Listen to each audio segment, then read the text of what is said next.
Hello YouTube, this is Brian Tubbs coming at you with another video. Today I'm working on a project for my brother. I'm not working on a sculpture today. I'm working on a, it's called a dent puller. It's for pulling dents out of cars, you know, without having to take all the paint off and do all that stuff. You just glue it to the side of the car. If you got a dent on the side of your car, you get these. I'll show you guys a picture of it, and I'll show you the final finished product. But these are little tabs. They put glue on these and they pull them with this type of hook. It kind of looks like that. And these tabs go in here, and you put them on there, and you pull it with this machine. But I'll show you guys a kind of a picture of it, what I'm doing. I ordered this stuff on Amazon. All the rest of the metal was what I got from my supply house, and I cut everything up myself. But the picture looks like this. It's a guy on YouTube. I don't know his name, but the name of his site is Elevation Dent Company, like Elevation Dent Company. And he gave like a print of if you want to make this thing yourself. You can buy them. I mean, they're very expensive to buy. I mean, some of them are hydraulic and all that kind of stuff. But he made 2 of them just out of square tube and, you know, different stuff like that, a boat wedge, boat winch, and stuff like that. I'm gonna show you guys a picture of it and what it kind of looks like. So if you can see that, I'm making the one that's adjustable. It's not a stationary one. I guess the one with that's straight up and down on the pole going up, that's the non-adjustable one. But I'll be making the one that's you can move left, right, up, down, that kind of thing. Well, more left, right. That one. But that's what it looks like. And his again, his YouTube channel was Elevation Dent Company.co. So I guess that's company. And again, he gave, you know, even dimensions of how he did it. But of course, I changed mine up a little bit. My brother just called a week ago and asked me if I think I would be able to make something like that. So I looked at it and, you know, told him of course I could. I mean, that's simple stuff. And this is kind of stuff that I enjoy doing. I love doing the sculptures, but I also enjoy, you know, making stuff like this. I did the video, you know, I think it was called Doing Crap Around the Shop. I'll put a link up to that. It was just me going through and just, I think I was making a stand for my grinder and vise. And I also made a video when I made this air tube holder. It's on the wall right under that clock. I can't remember the name of that video, but I'll put a link up. Well, you know, a thumbnail up of that as well. So this is kind of like one of those projects. I'm just doing something, just kind of getting away from sculptures, you know, for a couple days. And so this is the pieces lying on the table. Like in the picture I just showed you, he used square tube, 1/8 wall square tube, 1.5" square tube, whereas I'm using this is about a 3/16 wall round tube, 1.5" diameter. Mine will be 70 inches long, where his was 70 inches long as well. Then it's 9 inches wide here. And then in the center, it's kind of difficult to explain how it works, but then this expanded iron will go in the middle here, And what you would do is, if you have a dent by your front tire or rear tire, you would just drive your vehicle's wheel on top of this thing, and that'll be sitting in there. And then you'll have an upright here. I'll show you the upright. It looks like this is the base of the upright, and this is the actual upright itself. So this piece slides inside of this piece, but I'll show you all of that in just a few minutes. It'll slide inside of this. This will all be going upright. And then on the end of this hook, this is a bolt winch, I will have this claw on the end of this hook, and this claw will hook to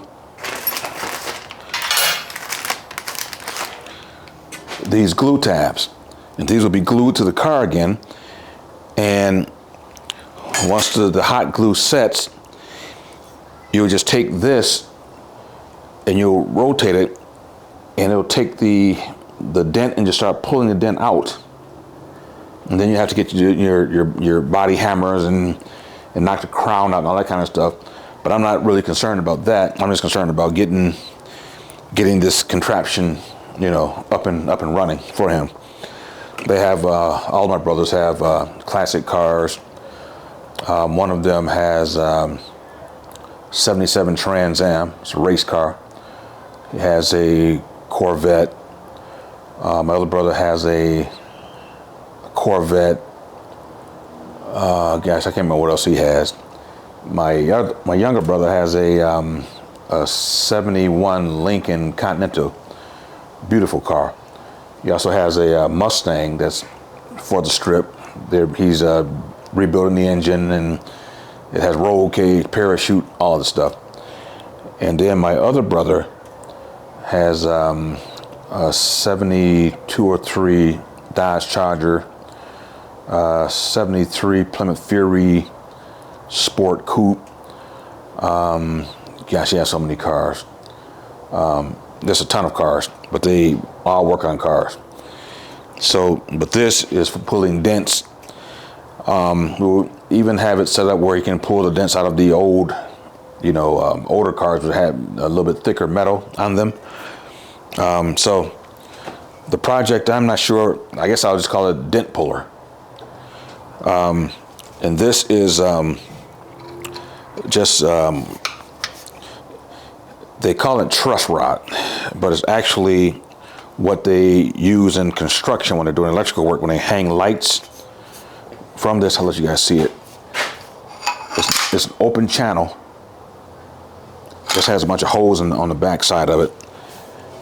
And then I'm gonna have this is kind of resting. I'm gonna have to get longer screws. I thought my screws were long enough. I'm gonna get longer screws. And I'm gonna weld the screws to this, so when my brother unbolts these, he can move this up and down. He can adjust it up and down depending on where the dent is on the car. Set this here.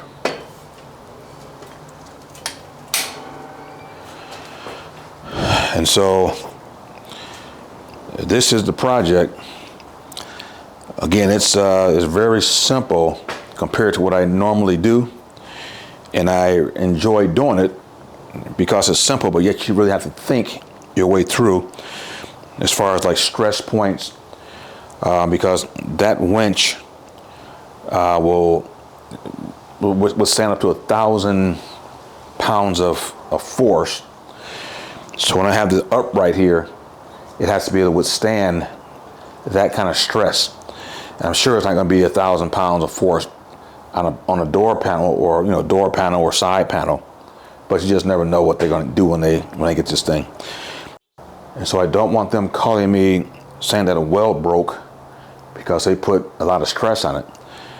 That'd be pretty embarrassing to have something like this break on me. So I'm going to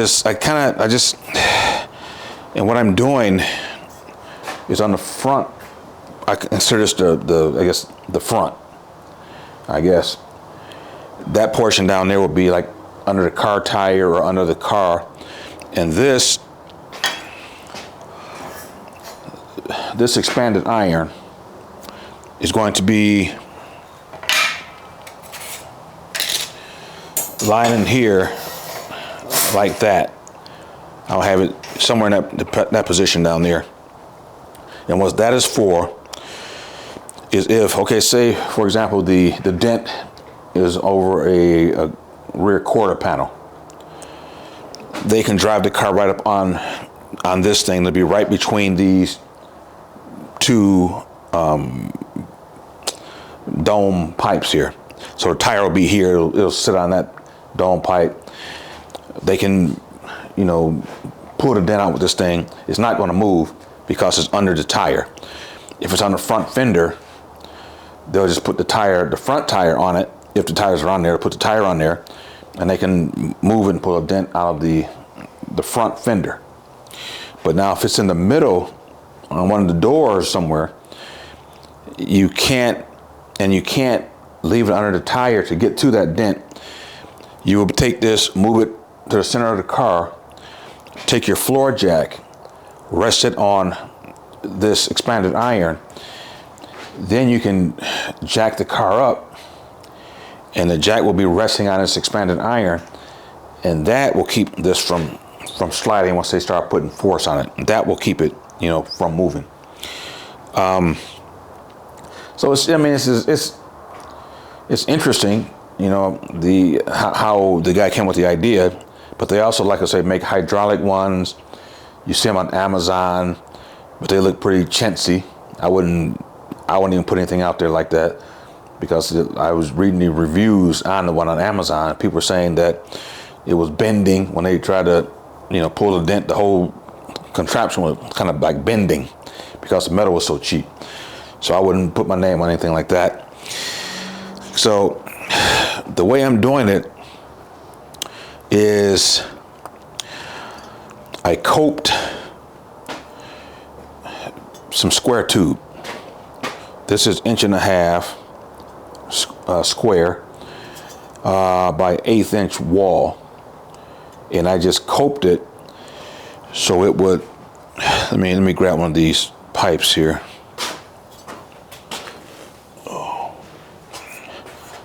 So this is the round tube I'm using. Like I say, it's about a 3/16 wall, 1.5 inches. So I coped this tube so it would sit on like that. So when I weld it on, it'll just be, you know, I'll just weld it all the way around, and it'll just sit flush. Because if I didn't cope it,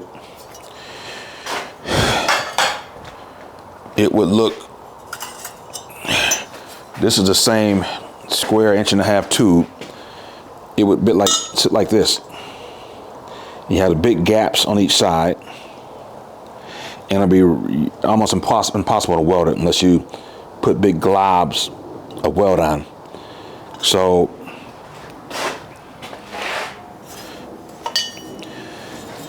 going from this to this, what I did was I just took this pipe, set it on the edge, drew a line, and I just took my grinder and started making little slits in here, and then started taking that little bit of metal out, and then took my grinder with a flap disc and just rolled it and just smoothed it out on both sides until I got it to where it would just fit up, you know, nicely on here. And so that's what coping is. You can buy a coping machine. Well, a coping, it's like a holder, almost like a vise, where you would set your piece in. You would have a like a hole saw, and it would just come down and just cut that cope in there. But I didn't want to spend money on a cope machine. I rarely use one, and I didn't want to just buy one to make this project. I mean, if I do more, other people want them, I might go out and buy a cope machine, because it might be a little bit faster than how I did it. But that's how you want, when you're going from square tube to round, and you're going to weld it together, that's how you want it to fit. Because if you do that, it'll be really easy to weld that, you know, together, because there's no big gaps there. And so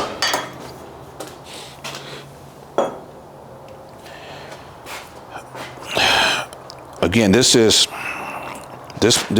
pole, this is the same pole I just showed you, 70 inches long. I have 2 of them, one on each side.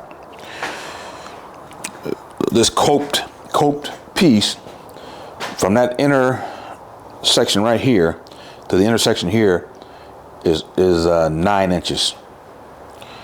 Overall, I think this is about 10 inches from this tip to that tip, but on the inside it's 9. So when you're doing something like this, say if you needed to expand 9 inches. If I were to,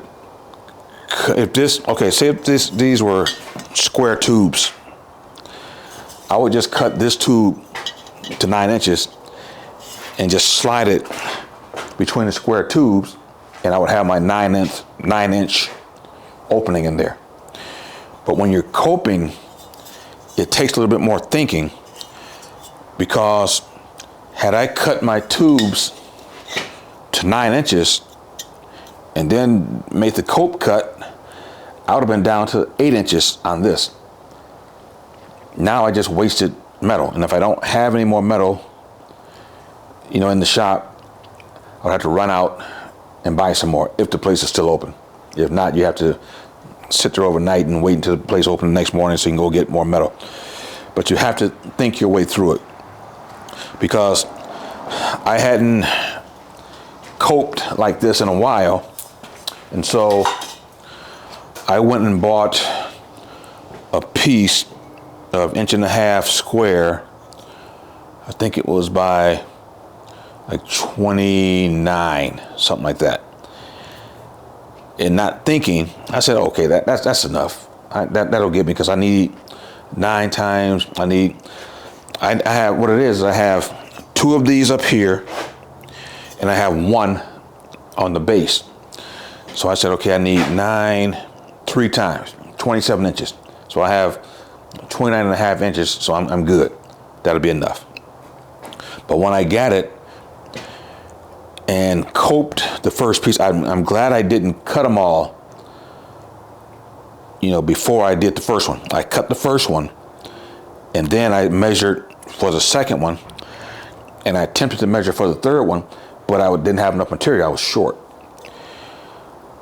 So when you're doing something like this and you're coping, get more than what you think you need.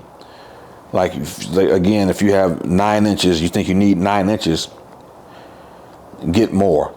If you have round tube going to square and you need to cope, just get more. But again, if these were square tubes and you need 9, just slide it in there. That's fine. But when you're coping, just get more than what you think you need. So I have these pieces. So this, I have one here.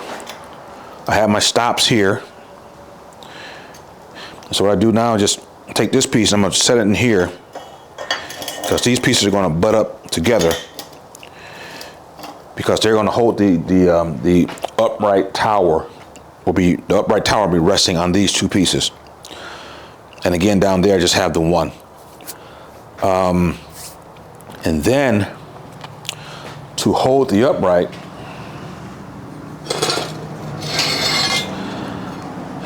I made these. These were both, you know, completely rectangle. It's from here, it's 12 and a half inches. From the bottom to the top is 12 and a half inches. In his drawing, the one he did, it was 12. And then from side to side, it's 9 inches.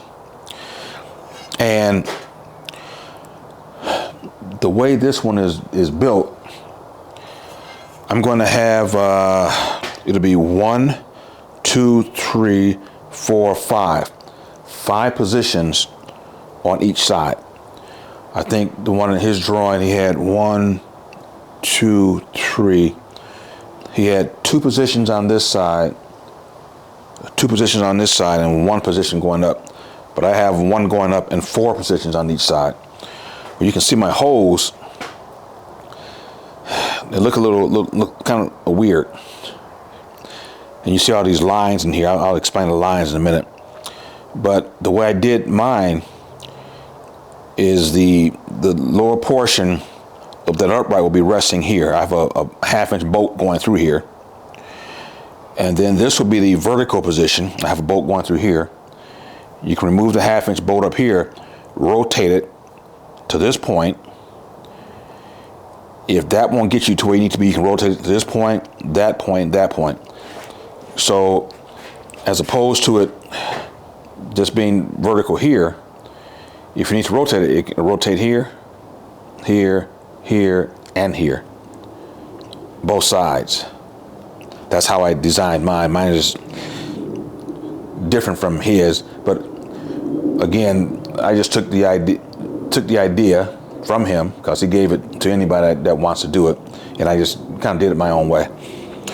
So I'll show you why I have all these white marks in there. I'll show you. Let me put this thing together. So, and then on this is another thing that I changed. On his, the part that rests on the bottom is flat, and he had to raise his up real high so it wouldn't, when he rotated it, these edges wouldn't bump on the bottom, those 2 coped pieces. He didn't cope his because he used all square tube, but I'm just saying. So as opposed to having mine flat, I took and rolled my bottom so that when it's resting down and I rotate it, I don't have these edges to hit on the base. It will just rotate smoothly. And also, I put 2 holes here, and I'll show you why I put 2 holes here in just a minute once I put this on that plate. So there are a few things I did differently. I didn't want any interference down here, so I just rolled these, and it looks like this. So I just cut all this out of the center, left those two edges, so it's kind of hollow in here, but that's fine. This is what is this? It is about 3/16 wall thickness, whereas all of his round tube, everything was 1/8 inch thick. His upright plates, the thing right here, his was 1/8 inch thick. I went with 3/16 on that because I just didn't think that 1/8 wall would be strong enough to support, all the force and the pull of that bolt winch. So I just went thicker on everything. And so I'll put this on here just so you guys can see how this thing works. And I'm not going to put, of course, I'm not going to put both walls on. I'm just going to put just the one wall on just for right now. So I just slide it through the hole. Slide it through both of these holes, and I'll just set the nut on here. You know what? Let me, I'll grab this other wing nut just to make it a little bit easier.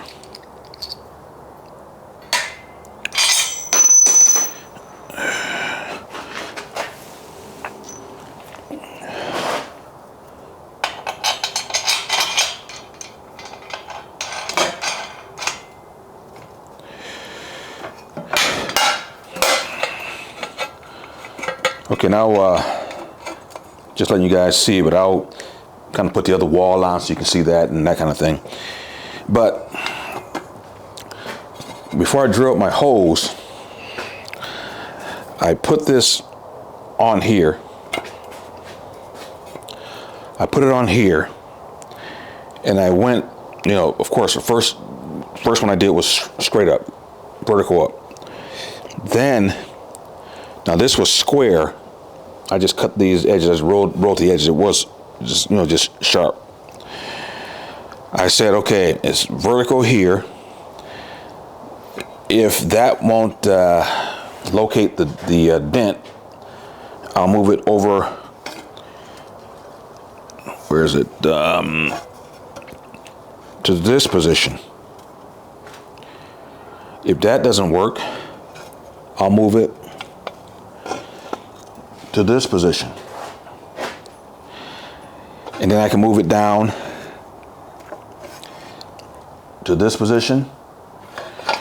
And then the lowest position is here. So if you have a dent, just say on your quarter panel or your fender going around your wheel, your tire, this will work going all the way around your tire. From this point to here, to here, to here, to here, on both sides. It does on both sides. So again, there's the center, then there's 4 positions on each side. So that's how this is going to be set up. Now the way it's going to kind of look,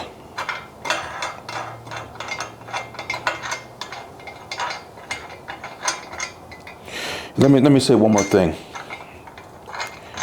I'll show you guys in a second.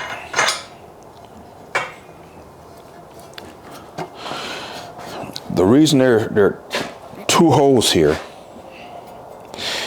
is because when I rotate this to this position, that hole will feed into that hole. To that position, it'll feed into that hole. This, you know, the back side of the hole here.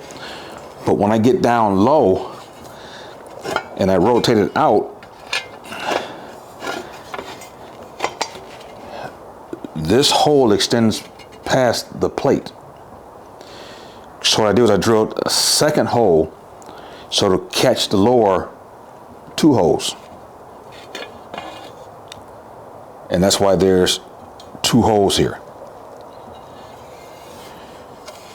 So it will look like this. And what I did was when I was putting the holes on, I was just getting a measurement from the bottom to the square tube. And I'll measure that from this point to this line was 2 inches. I did that on both sides. Then I went from here 4 inches on both sides. I went off of this. There's the edge that was here. I went off of that edge, and then I went off this position here. Everything was marked with different inches. Like from here to here was like 2 inches. From that point to this point was 4 inches. So everything on both sides, you know, was the same. It wasn't just randomly done, like, you know, at 2 inches over here and 3 inches over here and 5 and 6. No, everything's the same. 2 inches from the bottom, 4 inches from the bottom. What was it? 2 inches from the bottom and 4 inches from the bottom is the same way up here. And so what I did was I got my punched the holes where I wanted them, drilled through, took this plate, put it on the other plate, welded them, just tacked them together. And I drilled through this plate into that plate so my holes would line up perfectly. They won't be off in any you know, direction. Everything will be perfect, because I'll show you. Because once he puts the pins in, I'll put this back plate on so you can see. I have a wing nut and a lock nut. The lock nut is going to go on the bottom down here, because this bolt is not going to move. It's going to stay there. But it's the top one that he will be able to pull this pin from. This is 1/2 1/2 inch by 3 inch bolt, a hex head bolt. So it'll go in through this through here. Make sure I got to line it up here. If it was standing, it would just go right through easy. It goes through both. I hope you can see that bolt coming out the back side of it. So we'll go through there. And when he's ready to move it, he'll just rotate it to the next hole. Insert the pin.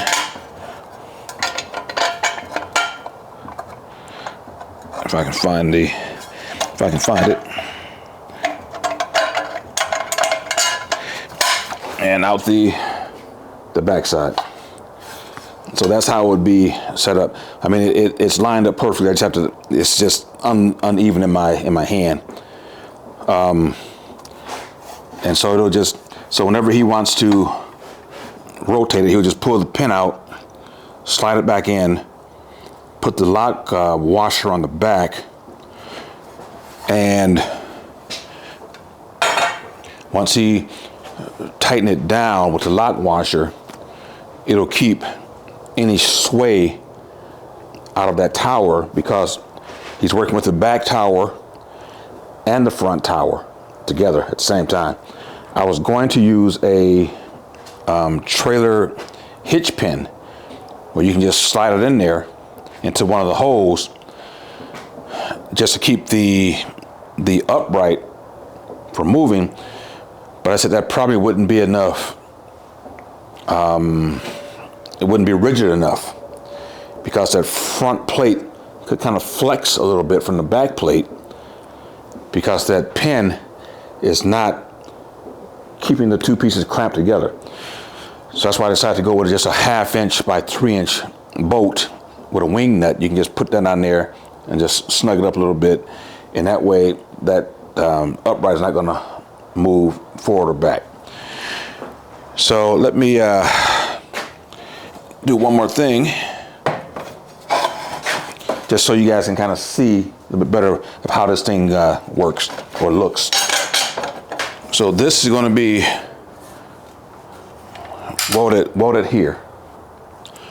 This is going to be slid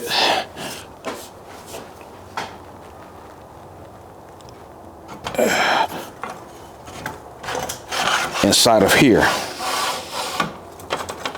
like so. So it'll look, this will be going up like that. I know you can't see the upper portion, but this is how this whole tower is going to look going up. I'll take it out so you guys can get a better look. But he'll be standing, here, rotating this thing. It'll be pulling the dent out while all this is bracing everything else to the ground and whatnot. And this is what it looks like. You have the bottom plate here, and it'll just be sitting in there, rotating inside of that opening. And I'm going to allow this to remain loose. Well, not loose, but so it'll be able to slide out. Let me show you here. There will be 2 pieces. There will remain 2 pieces, so that when you want to store it, you just take it apart and just have the smaller portion. You can stand up in the corner. But if I make this one piece, everything's welded together, it'll take up too much space when you're not using it. So that was just something I came up with to just keep them 2 separate. You just take this and just slide it down into the other. And I have it almost 1.5 feet slid down to the other, so that'll be enough, to keep it pretty solid. And then again, this crank is 1,000 pounds of pulling force. So if they decide to use all 1,000 pounds, I need this to be solid enough to not, you know, bend or warp or anything else like that. And on the front of this, while it's on these coped square tubes, I'm thinking about maybe even putting a gusset there to give even, you know, even more strength. But that's what I'm doing right now. It's the first time I've done it. Interesting. It was some work, not a whole lot of work, but it was some work just thinking through it. Because again, I'm doing mine differently than the guy on what's Elevation Dent company. I'm doing mine a little bit different than his. I'm having a little bit of an artist thing going. Got to make it look cool, you know.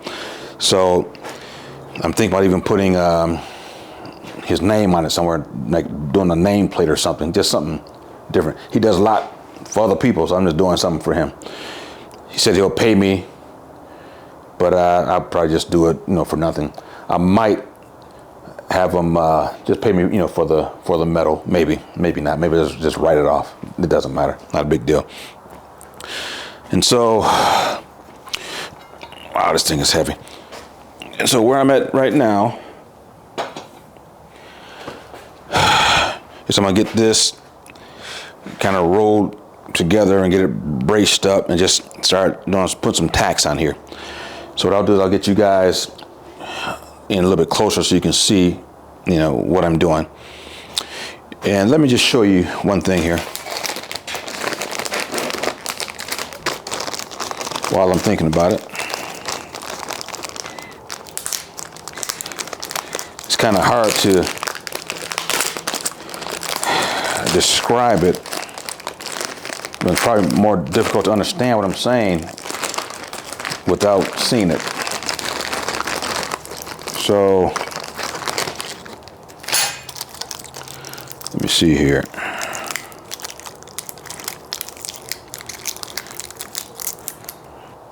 Okay, so these are the little tabs that were in the plastic package that I showed you guys, you know, at the beginning of the video. Just want to kind of give you an idea of how they work. Just say you have a dent on the side of your car somewhere. You know, your dent is kind of dipped in and whatnot. What you would do, you can get these, they come in, like this has 3.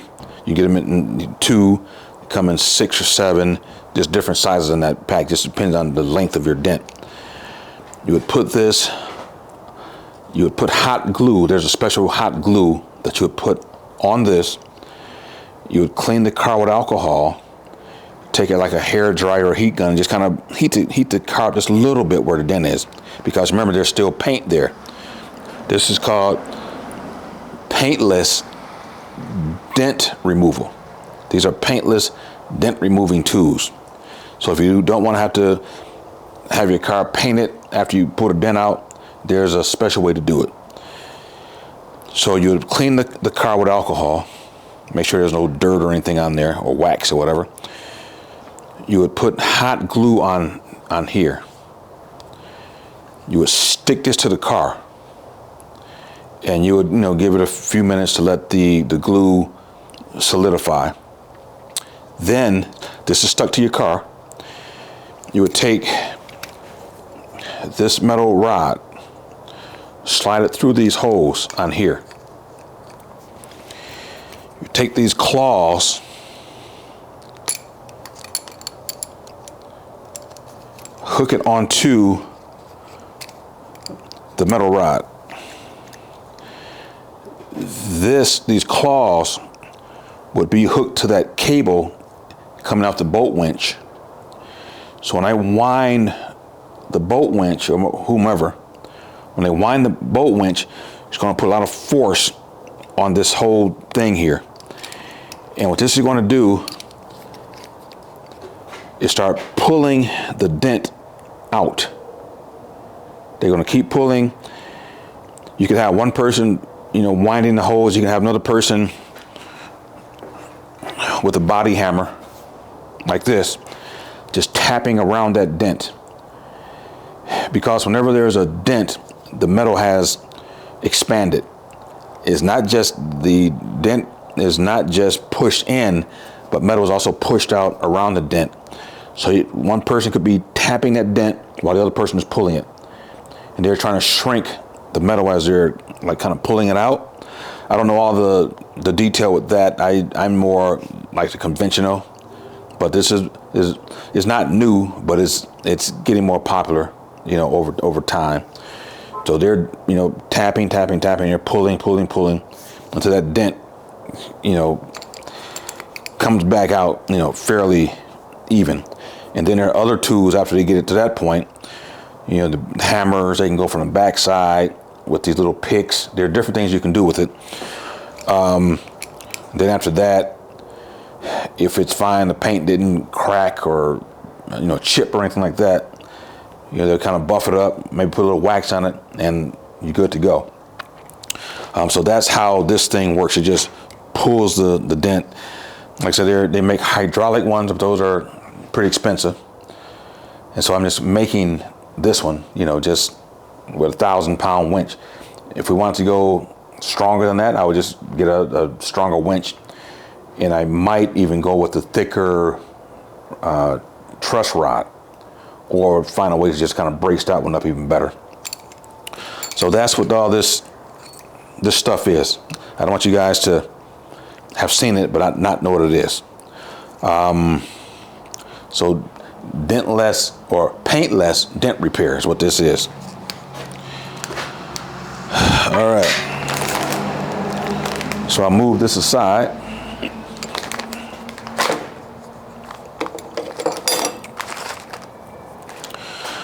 And so what I'm gonna do now is get everything kind of moved in, get these guys in place just to keep everything kind of locked in and tight so they're not moving around while I tack. And I just start kind of clamping it down in different spots. So I'll just move you guys in a little bit so you can get a better view of what I'm doing. Okay. So you can't see me, but that's fine. So what I'm doing is I have these stops here. I'm putting these posts up to the stop. And that way I know that both of these are even. One is not that way and one is not this way or whatever. But they're both lined up to their stop.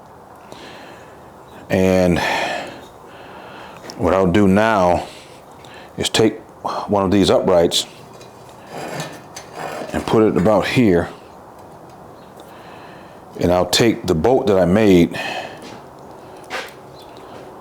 I'll take one of these, slide it into this opening here, and just kind of lock it down to the table. So this won't be able to roll.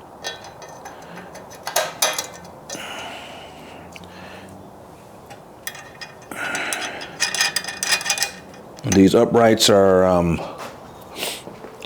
by Certiflat. I told you guys about them a few times in a couple of videos. So I'm just gonna get it up here, make sure it's straight. Let's go ahead and tighten it down. And I'll do the same thing on this end. Just get it pretty tight there. Put this here, right across from the other one. Get it, just kind of push it in there so it's sort of snugged up. I'll put the same type of pin in here.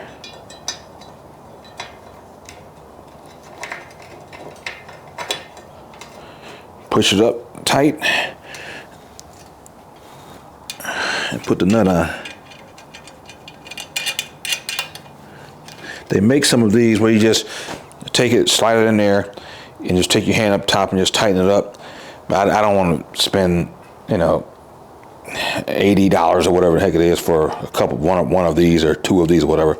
So I just made my own. I mean, it's not that big of a deal to me, you know, to have to spend a whole bunch of money for something like this. All right, so what I'm gonna do now is just get these square. I don't want them twisted or, you know, this way or that way. I want them to have to be, they must be square. So what I'm gonna do is I'm gonna use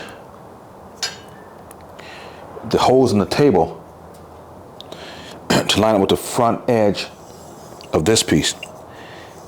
And by doing that, I know without doubt that they are square. And that's the beauty of these tables. Your grid pattern is already there, so you don't have to guess. If I had my other tables, the Harbor Freight tables I used to use, there's no way I could do something like this. Not accurately anyway. But by doing this, I know without doubt that it's squared up. And I'm leaving these a little bit further in than on that edge, because I'll be at some point TIG welding this up back here. And I don't want this flush with this edge, so it's in maybe about 3/16 from this edge in on both sides. All right, so I got that. That looks good. I know these are straight line. So what I'll do now is just go down there and just make one real quick check on the end, and I'll come back and start welding. All right, I'm gonna go ahead and fire the welder up. I just put a few tacks in a few spots here. I have the welder set to burn in 1/4 inch. 323 inches a minute, wire speed, 19 volts.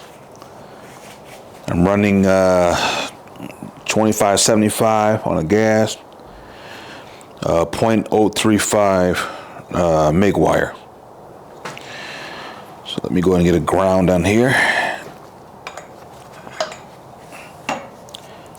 Make sure everything is good. And I'm going to use my my yellow angle finder just to make sure I'm at 45 in these corners. I think I am, but just be sure.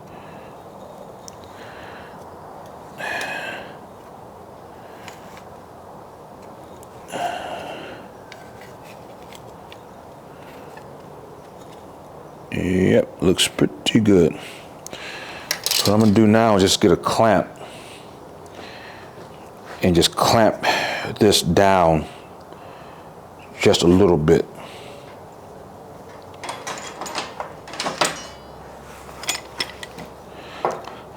So I do not want any movement at all.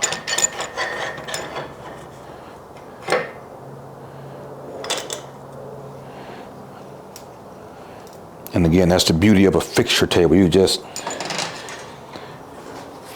just so easy to work with. Like I said, if I had my other tables, I would still be trying to set up the first piece, just trying to find the the right angle and all that stuff. But with this, it's just there.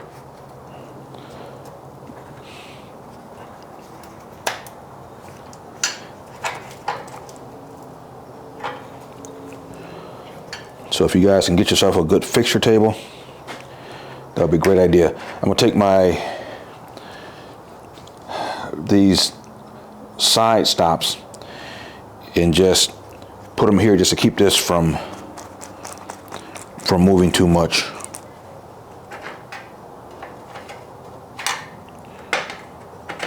Well, I should be okay without them, because I don't want to put stress on one side and it slides them. I want to remain in this location here. So I'm going to just put a couple tacks on here.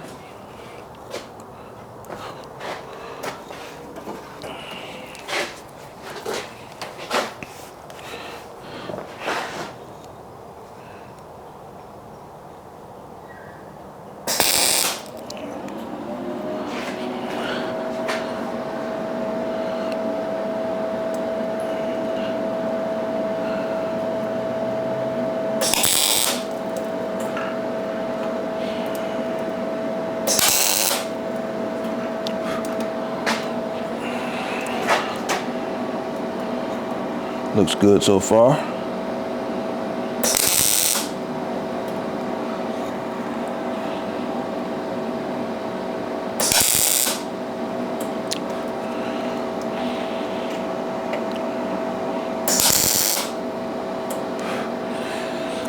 And I'm going to leave area in here open on both sides, because when I put that tower up, I'm going to run a bracket from the rear tower holder to the front.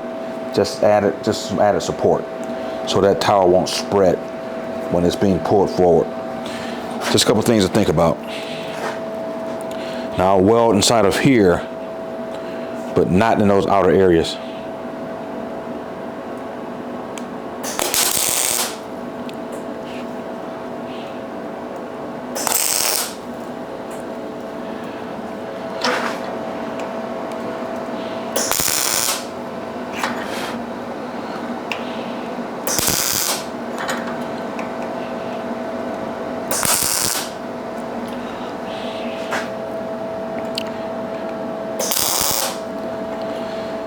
And so I'm just, like I said, I'm just tacking right now, because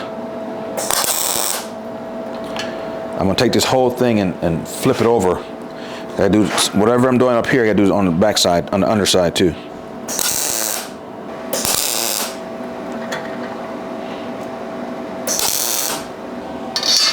I'm gonna go ahead and lock this in down. I'm gonna grab a clamp here. I've been trying to find that syringe you welded for me. Yeah. Man, I can't even tell which one it is. It's a good thing, man. I appreciate that. All right. I can't even tell. I mean, I've been looking for it. I know it's in there, but Yeah. I'll still keep looking for it, but Okay. I can't tell. That's a wonderful job. I appreciate it. All right. Good. All right. Let me get a clamp on here.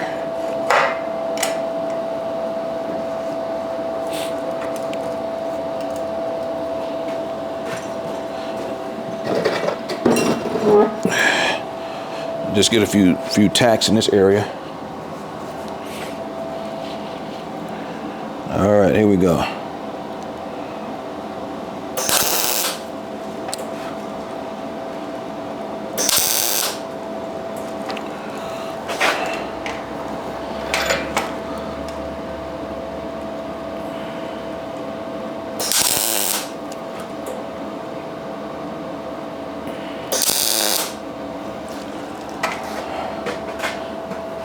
I think I'll go inside in here just a little bit.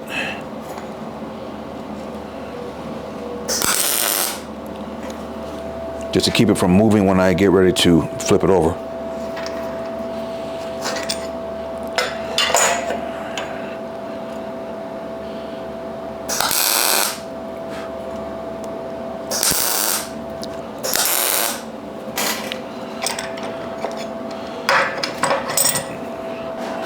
All right, I'm gonna get in here and get a few tacks in here. I'm just going in here just so when I flip it, these won't rotate out or anything. I'm going right in the corner here.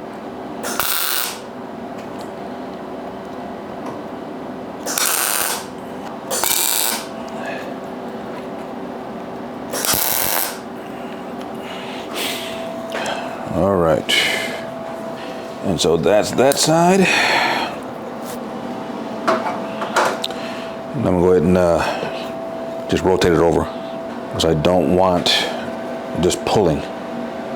Just put my wrench in there, just turn it a little bit.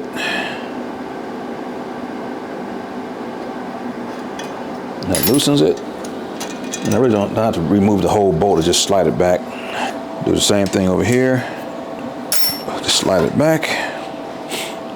Then I'll just grab it and just flip it over. I'll move this out of the way.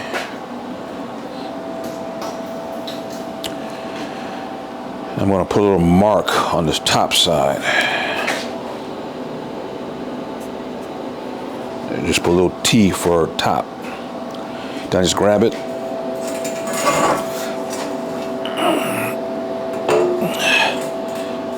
Flip it over.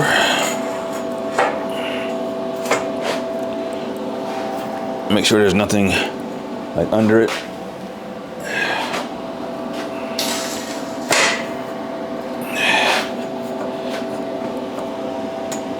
Then let's go ahead and lock it in. Just lock it in again, right here. And that should be good. I'll just put some tacks on this side.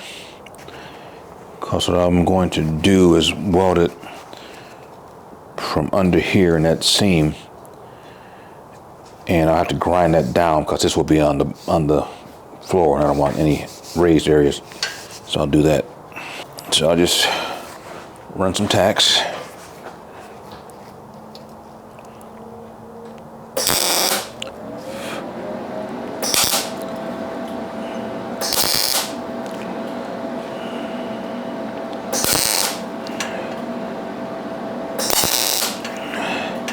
And I was going to TIG weld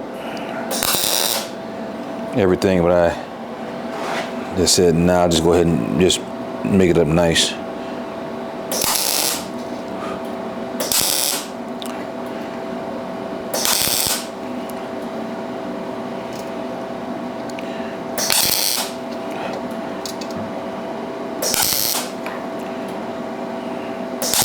I'll probably TIG it in a few spots, but overall it'll be mostly MIG'd.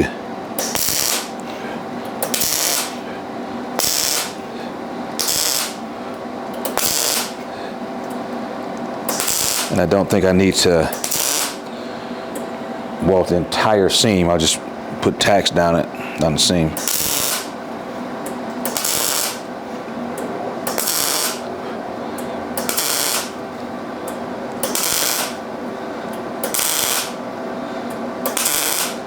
Going about a ½ inch apart so far.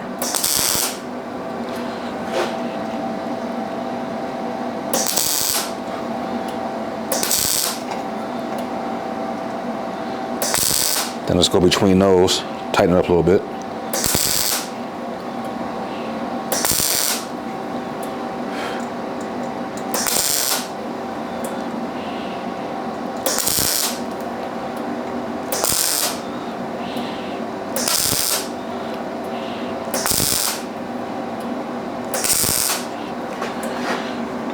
Well, I guess I may as well go ahead and weld the whole thing up. All right. Go ahead and move my stops out of the way.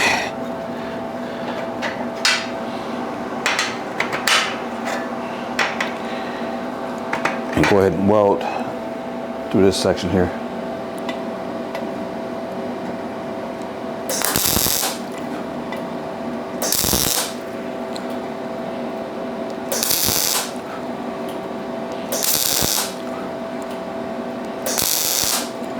And I'm not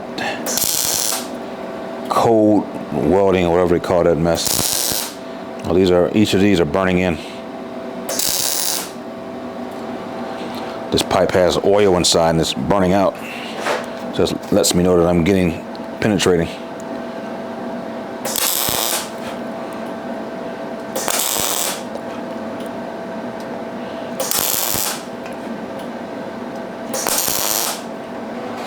Now I'm gonna go in here, run tacks in here.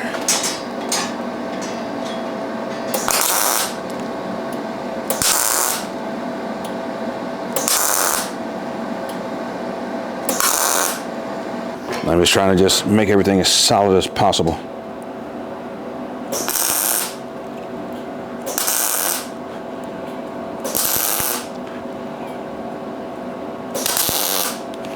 I may as well go ahead and, I was going to TIG this out here, but I'll just go ahead and just use the MIG and just run the MIG up.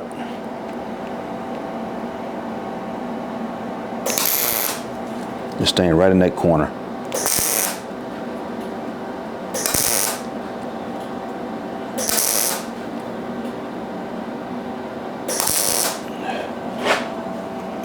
Looks good, looks good, looks really good.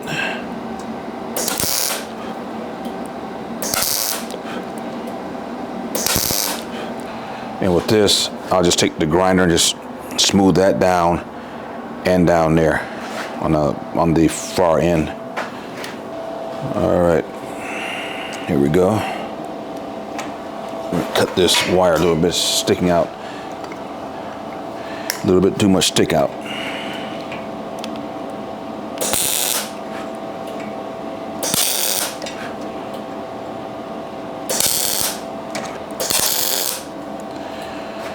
And like I said, I might just give this to my brother. Well, I'm not charging him anything, but he said he would pay me. So we'll see.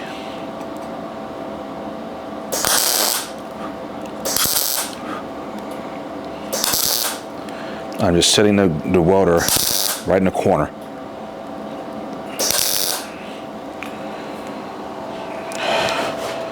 Just right where it comes together at that 90 degree. I got the welder just sitting in there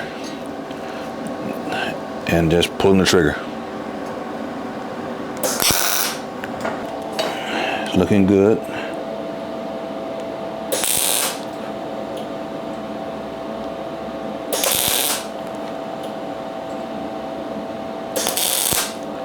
Could have tigged it, but I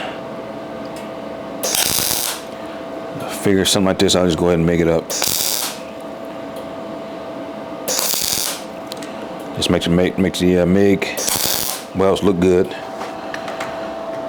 and that'll be good enough. It's just going to be on the ground, rolling around in the shop. So guys, like I say, just if you can do the job really nice, or if you can just, do a decent job, just go out and just do stuff. It doesn't always have to be some high price sculpture. Sometimes it can just be something fun like this.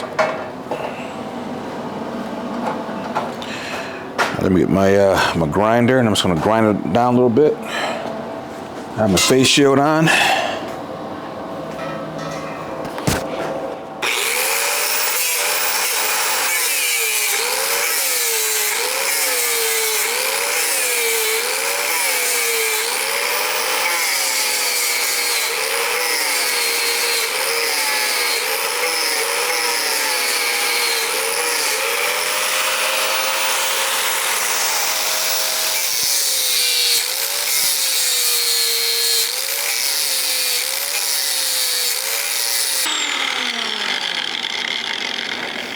Feels pretty good. All right, I'm just going to go ahead and flip it back over and finish welding up the top side. All right, I'm going to go ahead and just weld some of this up. Just trying to remember not to weld out here too far, because I'm going to have that tower and that bracket going across here. So here we go.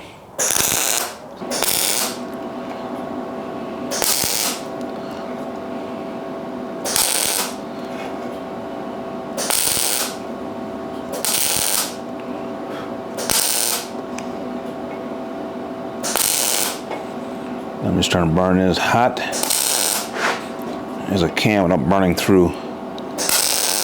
Because again, this is, I think it's 3/16 wall, maybe.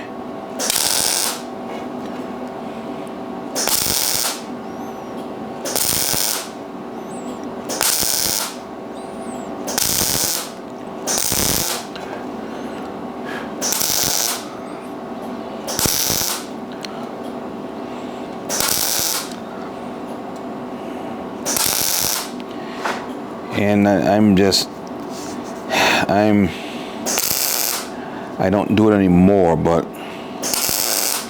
because I've been doing it so long, but I'm holding the trigger for about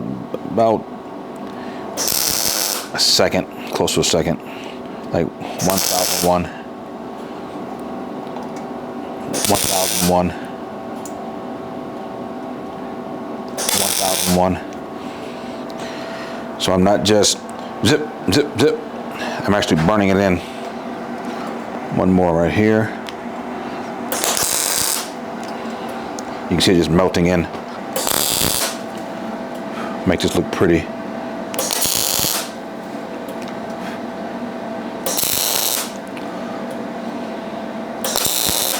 I won't be grinding this down.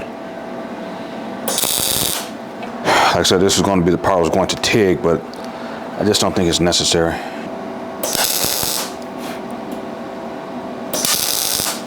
This would have been more time consuming. I cleaned the outside of these pipes with acetone, but there's quite a bit of oil on the inside evidently, because you see it smoking. I'm going to go ahead and run this bead up here, right in this corner.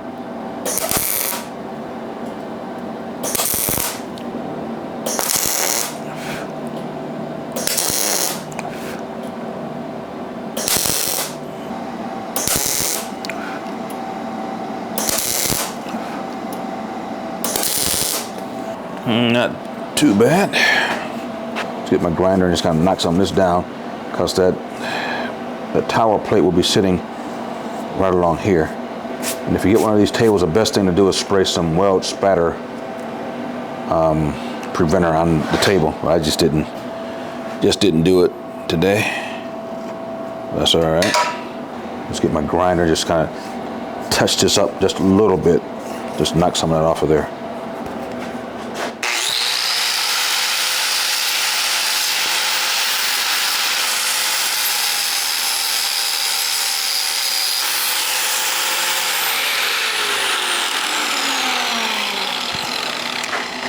I forgot to weld in here, so I'll go ahead and get inside of there before I forget again. All right, here we go.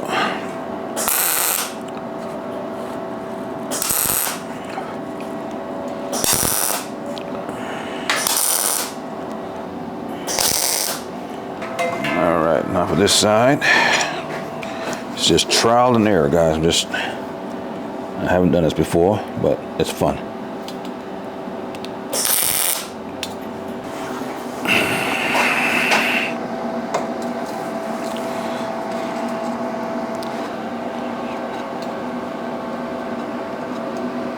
Okay. All right, I'm gonna go ahead and tighten this guy down, because I want to lock it in place. So when I start tacking it, it won't be tweaked or anything one way or the other. See what I've got here. Takes the largest Allen wrench that I have to do this. Okay, that.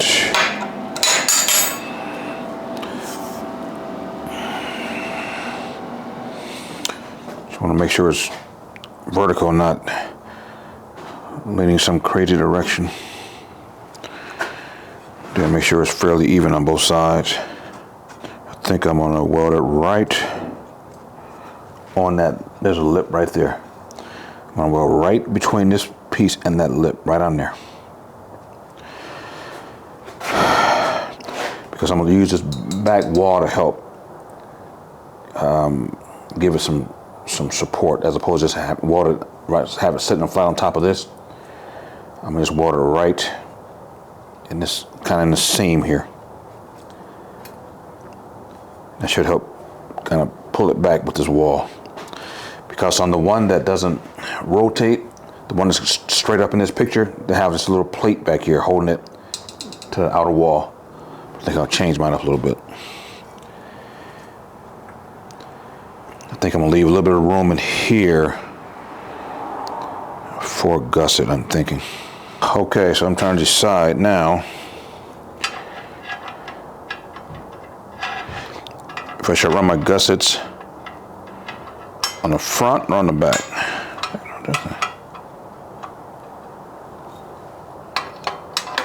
Let me get this tightened up now. I'll make that final decision.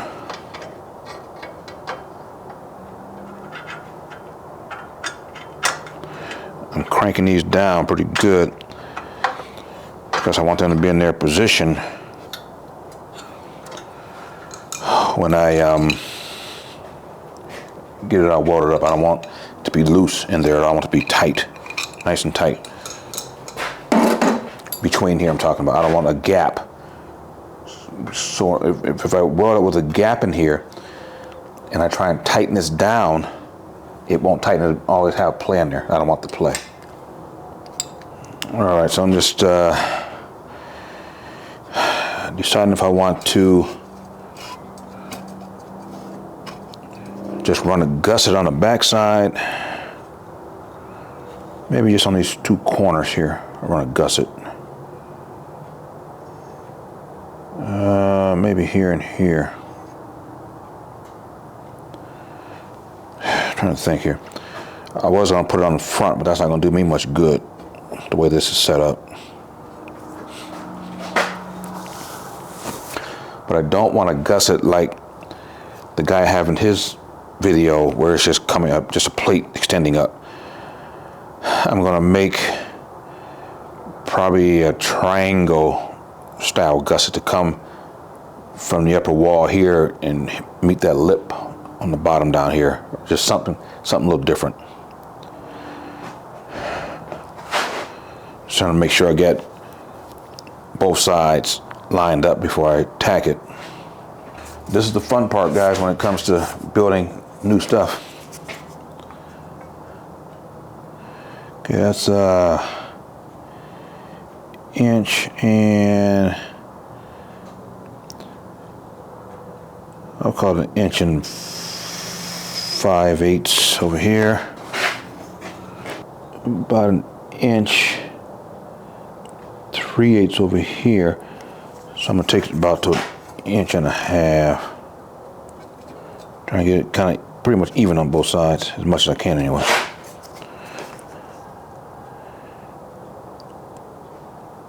Inch and a half.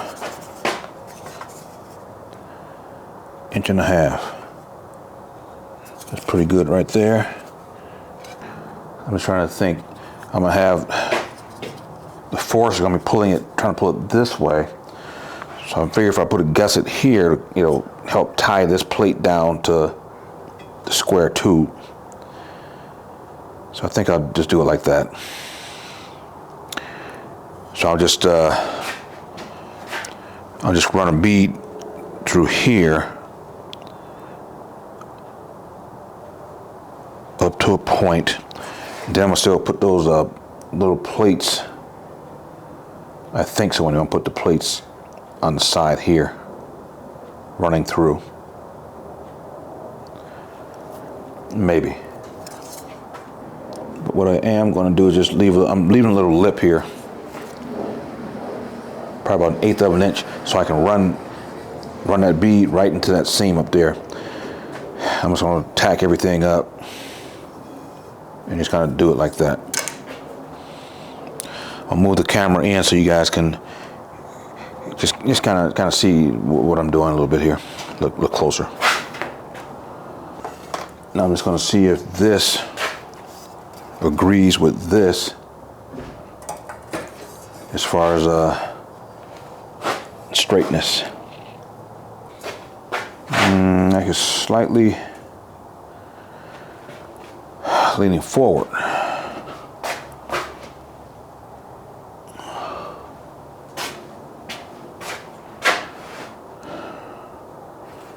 Let me see. I'm gonna loosen this bolt up. See if I can just kind of shift everything back a little bit because it's leaning just a little bit forward. That's what this is telling me anyway. I don't want it leaning forward. I want it straight up. And it could be just a plate. It's just when I tighten them together, they just one shifted a little bit, that's all.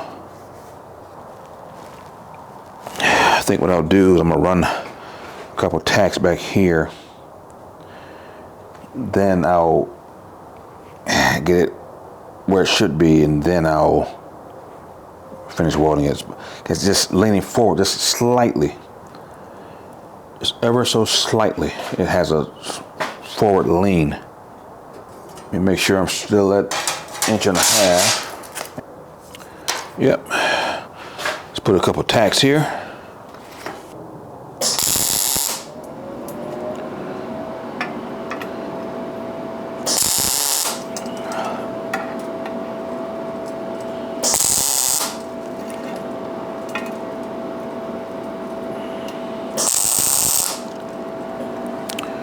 I'm gonna leave a little bit of room on the outside here, just in case I decide to put gussets there. See what I have here now.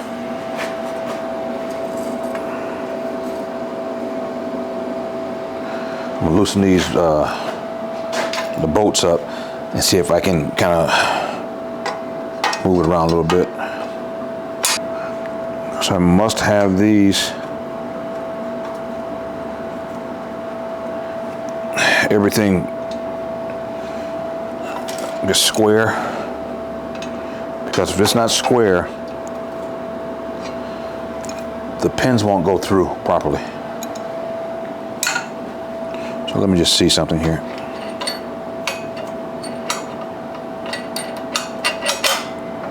Yeah, it feels good.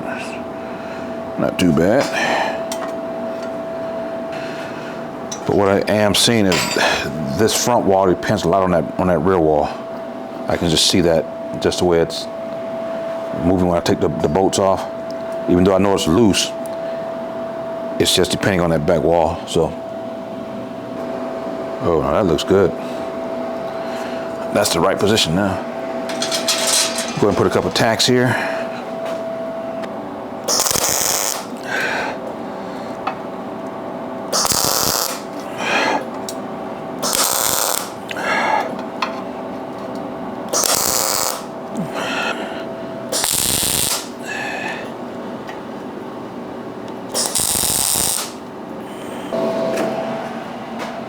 All right, I'm about to go ahead and get the tacks. I'm not tacks, but the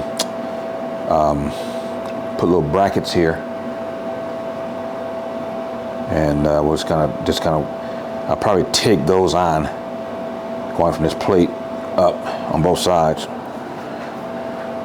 Wow, that's nice and solid. Wow, that's just a couple tacks. Okay, so what I'm gonna go ahead and do is get the tacks, the little brackets that I'll put here, and we'll get started. I'll put those on in just a couple minutes. Let me grab those right quick.